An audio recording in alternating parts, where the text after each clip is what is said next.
Hey everybody, Jeremy Boren here, GrayMatter's brand manager. And in the next session, we have Tom Kuczynski from DC Water. He's a vice president of information systems. Tom, welcome. Hi, welcome, Jeremy. Glad to be here. Yeah, thanks for joining us at Transform. We appreciate it.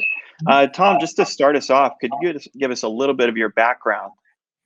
Sure. I joined DC Water in August of 2013 as their CIO. Prior to that, I spent almost 30 years in the retail natural gas business, have some experience in retail electric and also wholesale energy trading and risk management, almost all exclusively in IT.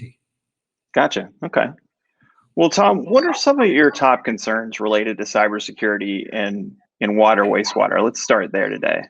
Well, I think, number one is really the increase in the number of incidents, as well as the severity of those particular threats. I think we've evolved from a space of annoyance to things that can be, truly destructive in nature. And I think, on top of that, being the water supplier for the District of Columbia, we're pretty visible target, and we have a very good international reputation, and that increases, I think, the risk to us specifically beyond some of the other more local utilities that don't have as high a profile as we do.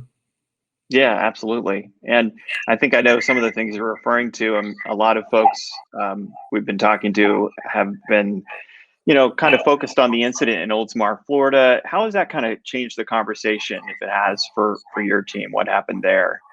I think it was really a wake-up call for a lot of people in the sense that, cybersecurity and technology in general has been not a major focus for water utilities compared to the other utilities like natural gas and electric. I think a lot of that is largely because of the contiguous nature of those other utilities, unlike water, which is pretty localized.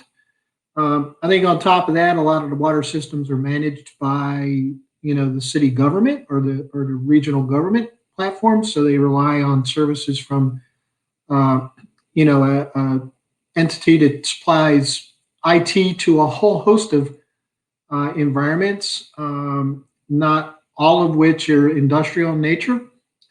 I think the SCADA and the operational control systems have been pretty much left to the department, but didn't necessarily have an IT focus. It was more around convenience and operational flexibility. And I think people are starting to realize that fragmented approach has created risks that, like in the case of Oldsmar, can be exploited simply not because somebody was doing anything wrong, but simply because they're not focused on cybersecurity and prevention and things like that compared to, larger utilities or self-contained utilities like DC Water. Mm-hmm. Have you been hearing discussions from other utilities just in your peer groups about it and, how to handle? I think, like I said, I think it's been a wake-up call for a lot of people, and the industry as a whole. I think there's starting to be some discussions around, more mandatory requirements. A lot of the water cybersecurity requirements have been voluntary in nature. I think there's a lot of good framework and a lot of good approaches out there.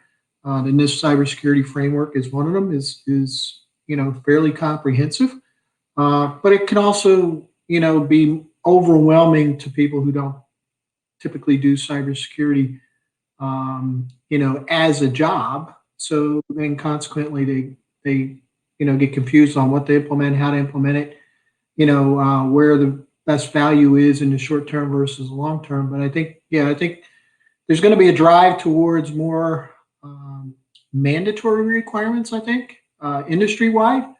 And I think that's going to accelerate the implementation of some capabilities that perhaps have been lingering for a long while now. Sure. Something to watch for sure. So shifting a bit, Tom, I wanted to ask you, how's your team using deception technology to improve its security posture and kind of give us a sense of, of if people aren't familiar with what it is, what it is and how you're using it. Yeah, so we have a pretty comprehensive approach to cybersecurity. We've got a layered defense strategy, or defense in depth, as people call it, approach to our cybersecurity, and coupled with a default deny strategy. So our basic premise is, to not only layer our defenses so that each can be complementary to the other, but also, a default deny, which only allows authorized users into our environment. So those are the primary tenets of our approach to technology. One of the key pieces of that really is protection from outside threats that have evolved to be global in nature, right? They're no longer localized, right? There's whole areas of the world we don't do business with, and probably will never do business with. There's areas of the world that we do business with, but only with certain people in those areas, or certain companies in those areas. And then there's areas of the world where we do routine business with. And a default deny approach, that only uses things like a firewall or an IDS or IPS, actually is a very complicated protection to put in place using those technologies. Not only because the rule sets get very complicated, they're harder to implement, they take time to deploy, they take time to test, and they're potentially prone to errors if people miscode the rules, and then now you've created an opening that you didn't necessarily have. So one of the things we've done is in front of all that, we've placed the Packet Viper solution that does geospatial filtering and restrictions for us, that allows us to very quickly authorize or prevent traffic from even showing up on our network. And isolates that traffic so that we not only improve the overall performance of our environment, because that traffic doesn't even come into our network, but it also minimizes the amount of things like false positives that we have to chase, because all of that traffic from certain areas of the world just doesn't ever show up at the door. It's incredibly fast. It's efficient to deploy. I mean, we can, a couple clicks, we can isolate entire countries off of our network, right? And you asked earlier about the Oldsmar incident. Well, we went back and we start looking at what we had already put in place, and we said, okay, well, how can we improve on that, and what other protections can we add to the environment to actually isolate even more traffic? So we were very quickly able to even improve the filtering or the prevention mechanisms that we had.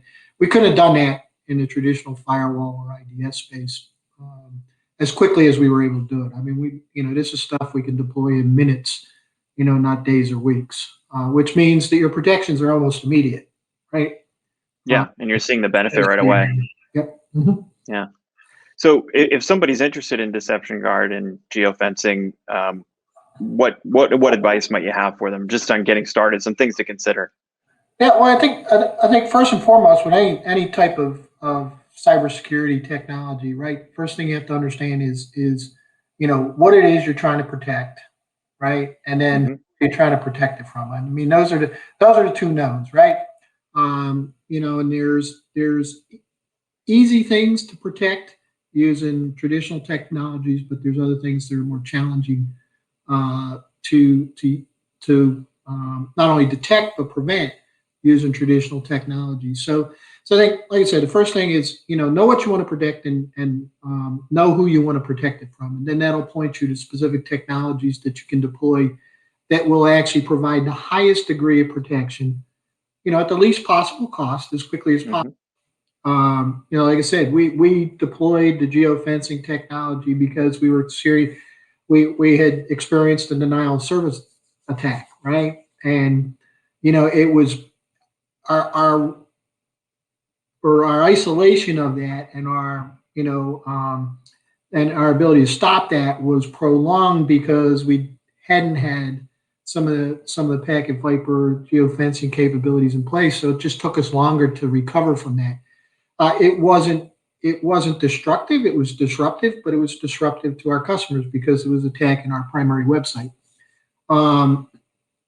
Those kinds of things, once we installed, the geofencing, we were able to shut those things down in seconds. I mean, it's that efficient in its ability to isolate and protect you from that stuff. And that's one of the primary benefits. You don't, once you see the event, the recovery from it, at least in that particular case, and because of the nature of that attack, it was very easy to eliminate it using that kind of technology. So again, know what it is you want to protect, and know who you want to protect it from. Will point you to the technologies that are most appropriate for those types of capabilities to implement. Yeah. And then, beyond deception tech, what are some other cybersecurity strategies, for folks in the industry that, they should be thinking about, especially as, we're so much reliant on remote work nowadays? Well, I think multi-factor authentication is critical now because of, the remote work environment. Okay.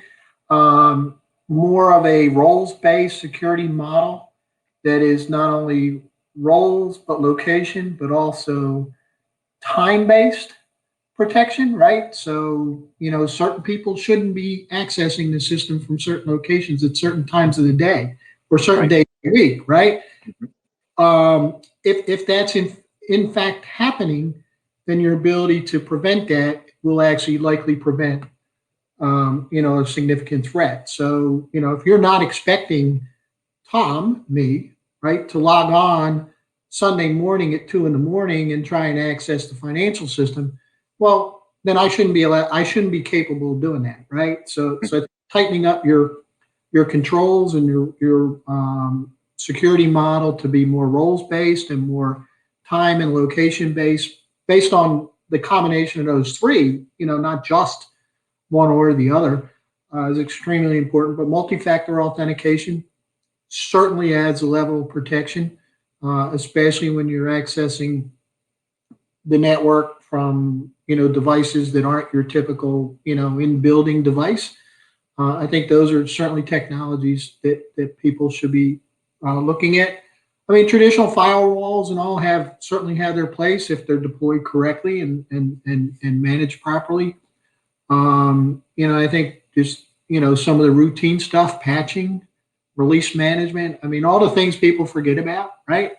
I think sometimes you got the blocking and tackling, right? That's all the patching and release maintenance and all and authentication controls. But that's not sufficient anymore. I think beyond that, as we start to look at or concerns around insider threats and the like,